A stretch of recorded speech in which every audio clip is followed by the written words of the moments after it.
বিশ্ব হাত ধোয়া দিবস 2025 উদযাপন উপলক্ষে 15ই অক্টোবর সকালে নারায়ণগঞ্জ জেলা প্রশাসন ও জনস্বাস্থ্য প্রকৌশল অধিদপ্তর আয়োজন করে বর্ণাঢ্য র্যালি ও হাত ধোয়া প্রদর্শনী। প্রধান অতিথি ছিলেন জেলা প্রশাসক মোহাম্মদ জাহিদুল ইসলাম মিয়া। আমরা মূল যে উদ্দেশ্য হচ্ছে আমরা সুস্থ জাতি গঠন করতে চাই, আমরা আমাদের জাতিকে হিরো বানাতে চাই এবং আমাদের এই আগামী প্রজন্মের যারা এই জাতিকে পরিচালনা করবে তারা সবাই সুস্থ হয়ে বেড়ে উঠুক এই প্রত্যাশা রেখে আবার এই সুন্দরভাবে তাদের সুন্দর ড্রেস, সুন্দর মন, এভাবেই তারা সুন্দর মন নিয়ে প্রত্যেকেই আমাদের হিরো হোক সেই প্রত্যাশা রইল।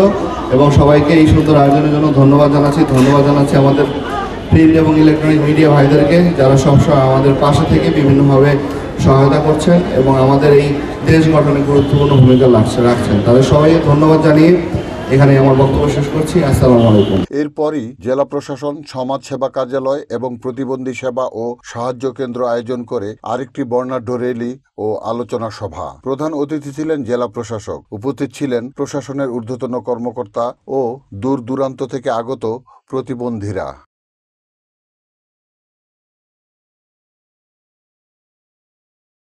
Report Shahjahan Chowdhury, NAN TV, Narayanganj.